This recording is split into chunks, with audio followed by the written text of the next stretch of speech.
Bonjour et bienvenue. Aujourd'hui, nous abordons un sujet essentiel à notre vie spirituelle, la prière.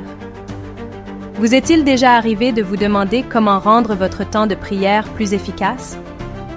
Dans cet épisode, nous allons explorer ensemble 5 secrets puissants pour transformer votre vie de prière et la rendre véritablement productive.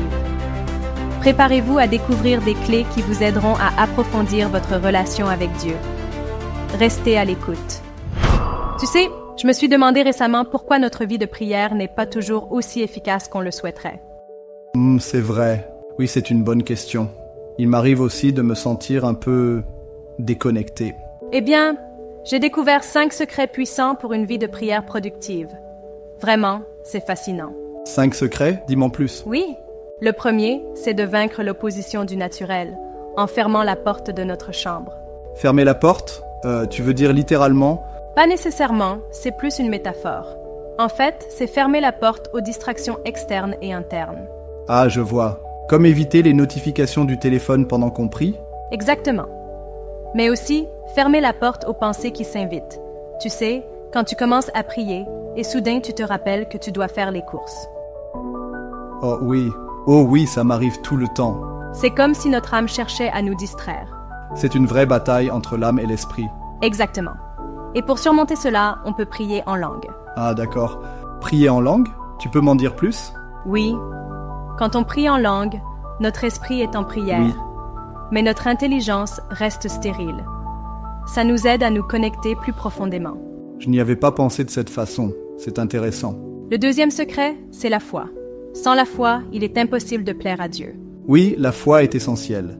Mais parfois, c'est difficile de croire quand on ne voit pas de résultats. C'est vrai, mais justement, la foi doit précéder la prière. Oui. Nous devons croire que nous recevons ce que nous demandons. C'est un défi. Comment renforcer notre foi alors? En méditant la parole de Dieu, en connaissant ses promesses. La foi vient de ce qu'on entend, et ce qu'on entend vient de la parole de Christ. Oui, c'est logique. Et le troisième secret? Le troisième secret, c'est la sainteté. Marcher dans la sainteté est crucial. Mais personne n'est parfait, comment peut-on prétendre être saint? C'est vrai, mais Dieu nous demande d'avoir un cœur sincère, de nous repentir de nos péchés. Oui, je vois.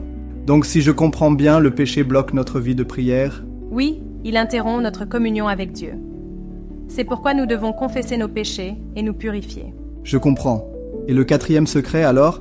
Le quatrième secret, c'est la consécration de notre future bénédiction. Tu peux expliquer? Oui, en fait, nos motivations importent beaucoup. Si on demande pour satisfaire nos propres désirs égoïstes, on risque de ne pas être exaucé.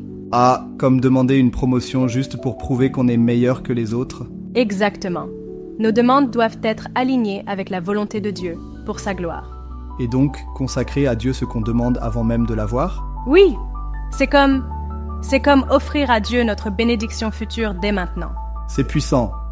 Mais est-ce que ça ne peut pas être perçu comme un échange? Tu sais, donner pour recevoir? Eh bien, je comprends ce que tu veux dire, mais ce n'est pas un troc. D'accord. C'est une question d'attitude du cœur. Je vois, donc c'est sincère et désintéressé. Exactement, c'est l'intention qui compte. Et le dernier secret? Le cinquième secret, c'est la détermination. Ne jamais abandonner dans la prière. Oui, la persévérance est essentielle. Mais parfois on se décourage, non? C'est vrai. Mais souviens-toi de la femme à la perte de sang. Ah oui. Elle était déterminée à toucher le vêtement de Jésus. Oui, rien ne pouvait l'arrêter.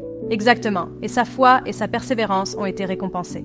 Donc, il faut persévérer même quand tout semble impossible. Oui, et ne jamais lâcher prise. La victoire appartient à ceux qui ne se relâchent pas. Tu sais, je pense que je comprends mieux maintenant pourquoi ma vie de prière manquait de puissance. Super! En appliquant ces 5 secrets, tu verras des changements. Je l'espère. Merci pour ce partage. Avec plaisir. N'oublie pas que Dieu désire que nous soyons efficaces dans notre prière. Oui, et que nous pouvons compter sur le Saint-Esprit pour nous aider. Exactement. Et ensemble, nous pouvons grandir dans notre relation avec lui. Merci encore, je suis vraiment encouragé. Moi aussi. Allons mettre tout cela en pratique. Vaincre les distractions, renforcer sa foi, rechercher la sainteté. Ces secrets sont des clés pour une prière efficace. Si ce message résonne en vous et que vous vous engagez à les appliquer, laissez un commentaire avec « secret de prière ». Merci de votre écoute et à très vite pour d'autres vérités éternelles.